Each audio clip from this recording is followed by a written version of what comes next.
बिस्मिल्लाहिर्रहमानिर्रहीम। अस्सलामुअलैकुम। 2022 की शुरुआत, जनवरी का महीना, और भारतीय आर्मी चीफ की जानिब से पहली बड़ी स्टेटमेंट आई है। उन्होंने अवाम के सामने आकर कहा है कि एक हम चीज़ आपको क्लियरली बता दें कि चाइना और पाकिस्तान से शदीद ख़तरा जंग का इस वक्त मौजूद है, लेकिन हम तैयारी पूरी करके बैठे हैं। फ़ौजें हमारी वहाँ पर डिप्लॉय हैं, तैयार है, पूरी तरह जंगी तैयारी है।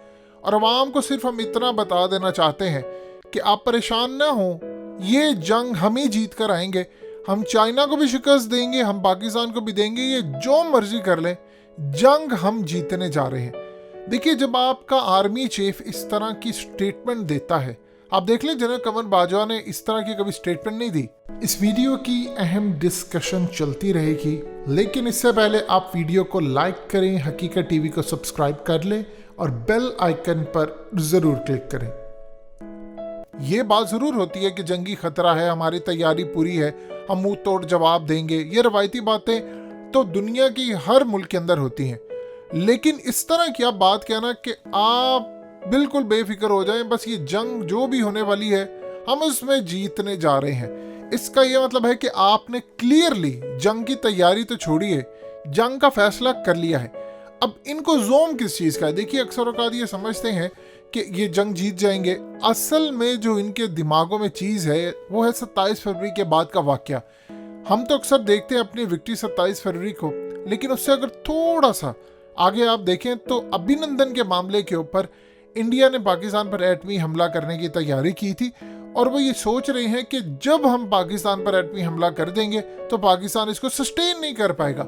लेकिन इनकी ये बड़ी गलत फहमी इन्हीं के, याद रखिएगा, जो डिफेंस एनालिस्ट हैं प्रवीण सानी, उन्होंने खोल दी है। उन्होंने कहा है कि पाकिस्तान और चाइना की एयर फोर्सेस ने मिलकर भारत के खिलाफ ऑपरेशन करने हैं, और ये जंग जब शुरू होगी तो पाकिस्तान की एयरफोर्स लीड करेगी, चाइना की बैकअप पर होगी, और जो सैटेलाइट बेदू से लेकर हर तमाम तरह की फैसिलिटीज है वो पाकिस्तान की एयरफोर्स को मिलेंगी।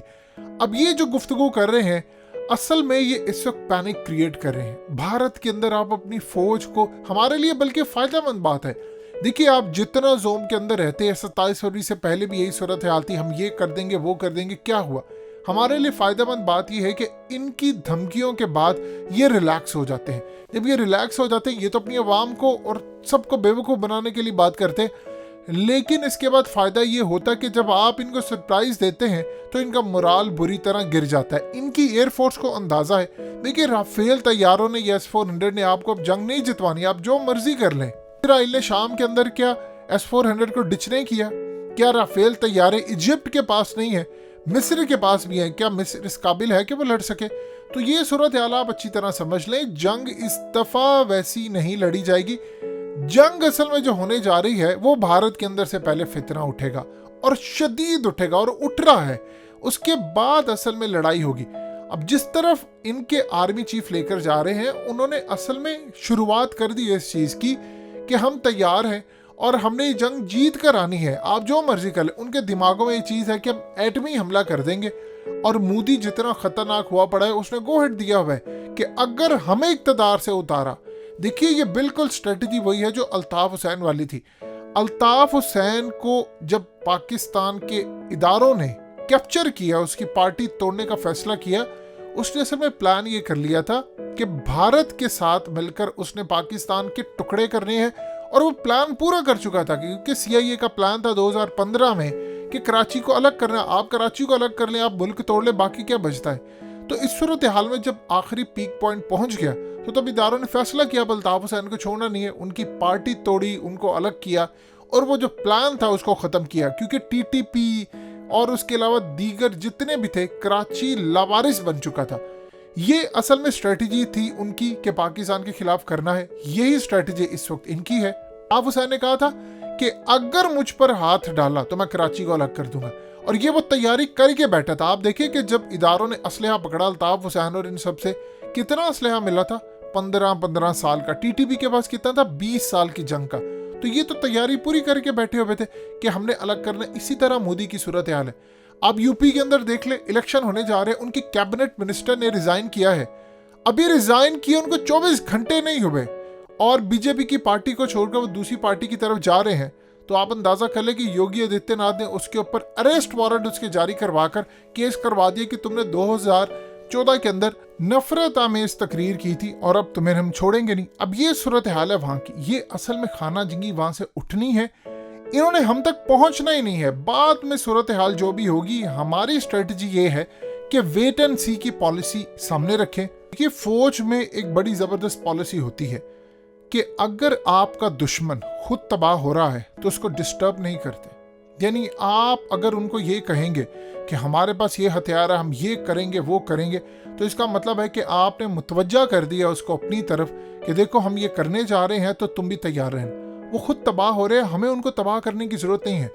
हमने तो अपनी तैयारी पूरी रखनी है और सिर्फ मौका मिलते ही, जिसे प्रवीण सानी ऑलरेडी कह चुके हैं कि चाइना के ग्रीन सिग्नल का इंतजार है पाकिस्तान को, और पाकिस्तान की एयरफोर्स चढ़ दौड़ेगी। और वो क्लियर एनालिसिस अपना दे चुके हैं कि असल में तैयारी हो रही है। देखिए चाइना ने ऑलरेडी जो टाइम मांगा हुआ है उनकी एयरफोर्स से तमाम ने, तो 2022 अक्टूबर का है। हार्डली 7 से 8 महीने के बाद वो पूरी तरह अमेरिका से लेकर सबके साथ तैयार होंगे, क्योंकि उन्होंने कुछ ऐसे प्रोजेक्ट्स, उन्होंने कुछ हथियार, सैटेलाइट और इसके अलावा साइबर, हर तरह की जो जंग उनकी है वो पीक पर जाने वाली। भारत की स्ट्रेटजी क्या है? भारत की स्ट्रेटजी ये है कि हम भड़के मारें, हम उसके बाद इन पर हमला करें।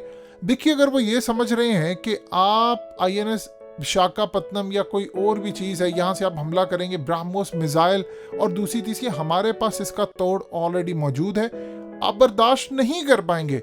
चाइना को तो इस वक्त अमेरिका हैंडल नहीं कर सकता। चाइना इतनी कैपेसिटी और इतना बड़ा जियांट बन चुका है कि साउथ चाइना सी के अंदर वो 10 ममालिक से अकेला लड़ने को तैयार है। लेकिन यहाँ पर क्या सूरत हाल है? यहाँ पर आपको अंदाज़ा नहीं है कि किस लेवल पर जंग होने जा रही है। और अगली सूरत हाल ये है कि भारत ने यहाँ तक कह दिया, उनके आर्मी चीफ ने, कि पाकिस्तान के अंदर से 400 दहशतगर्द इस वक्त हमले के लिए तैयार हैं, और हमें इस बात का अच्छी तरह इदराक है कि पाकिस्तान ने काम करना है। असल में इसी को आड़ बनाकर वो पूरी तरह अपनी जंगी तैयारियों का सामान जमा कर चुके हैं। अब हमारी तरफ से जो लास्ट चीज़ें रह गई हैं जिसको हमने कंप्लीट करना है, तैयारे हैं। J-10C मिलने के बाद हमारी बहुत ज़्यादा कैपेसिटी मजबूत हो जाएगी, और इसके अलावा सीक्रेटली हम अपने जो मिशंस पर काम कर रहे हैं, जंगी तैयारियों का सिलसिला जो है, आप देखिएगा 1 साल के बाद पाकिस्तान, चूंकि भारत का तो सबको पता है कि ये फलाने हथियार लेने जा रहे हैं, MQ-9 रिपर ड्रोन्स और ये वो फलाने, पाकिस्तान का तो किसी को नहीं पता। हम 2022 के एंड तक इनको बड़े सरप्राइजेस देंगे, फिर इनको अंदाजा हो जाएगा कि तैयारी किसकी है और किसकी नहीं है। टाइम हमारे पास कम नहीं है, हमारे पास चीज़ें बड़ी स्मूथली चल रही हैं। भारत ने इस वक्त जो सूरत हाल सामने रखी, उनके आर्मी चीफ ने कहा है कि चाइना के साथ डिमार्केशन नहीं हुई बॉर्डर पर, इसीलिए ये जंगी माहौल बना हुआ है और ख़तरा भी टला नहीं है। लेकिन ये जंग जीतने का जहाँ तक उनका अंदाज़ा है, ये बहुत अच्छी बात है कि वो बड़े नेगेटिव परसेप्शन में जीत रहे हैं, जिसकी वजह से पाकिस्तान जब इनको रिस्पॉन्ड करेगा वो बड़ा तगड़ा होगा। सो चाइना के साथ हमारी स्ट्रेटजी आखिरी दमों पर है, और इसके बाद आप देखिएगा पूरी तरह पाकिस्तान तैयार होगा। हमने फैसला ये किया है कि हम पूरी तरह मैदान में उतरेंगे, लेकिन उससे पहले स्टेटमेंट हम कोई नहीं देंगे इस तरह की कि हम ये करने जा रहे हैं, और सरप्राइज टाइप सूरत हाल पैदा होगी।